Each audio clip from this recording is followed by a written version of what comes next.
ఇంత mysterious temple అయినా నరసింహస్వామి బొడ్డులో లక్ష్మీనారాయణ స్వామి కూడా ఉన్నాడంట. అది ఎక్కడో తెలుసా? ఎల్లమచ్చస్ నిజామాబాద్ కి 10 కిలోమీటర్ల దగ్గర జాన్కంపేటలో ఉన్న ఈ నరసింహస్వామి టెంపుల్ కి చాలా మిస్టీరియస్ చరిత్రలు ఉన్నాయి. కానీ ఏది నిజమో మీకు చూపిద్దామని వచ్చిన. ఈ గుడిలో ఒక్క దేవుడు కాదు, మన హిందూ దేవుళ్ళు అందరూ దర్శనమిస్తారు.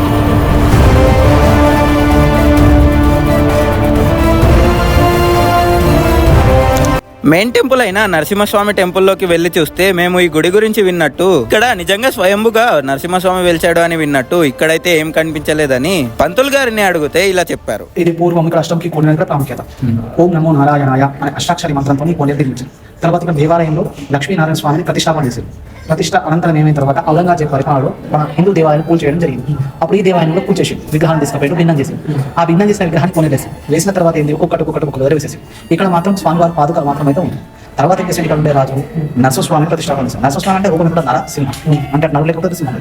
అందుకే నరసింహస్వామి ప్రతిష్టాపన చేసిన తర్వాత ఇక్కడ నారాయణమూర్తి పూర్వం ఉండే కాదు అని చెప్పి ఆలోచించి సాలక్రమాన్ని ప్రతిష్టాపన నాభిలు చేసి ఇక్కడ శనివారం అష్టమి కానీ శనివారం అమావాస్య కానీ వచ్చినట్లయితే కోడిలో స్నానం చేసి ఎటువంటి శని దోషాలను మనకి వెళ్ళిపోతాం. మరి మీకు ఇలాంటి మిస్టీరియస్ ఇంకా యూనిక్ టెంపుల్స్ ఏవైనా తెలిస్తే కామెంట్ చేయండి, పక్కాగా. అలాగే మీరు ఈ టెంపుల్ గురించి ఏం విన్నారో కామెంట్ చేసి మన ఛానల్ ని ఫాలో కొట్టి ఇక్కడికి వెళ్దామని మీ ఫ్రెండ్స్ అండ్ ఫ్యామిలీకి షేర్ చేయండి.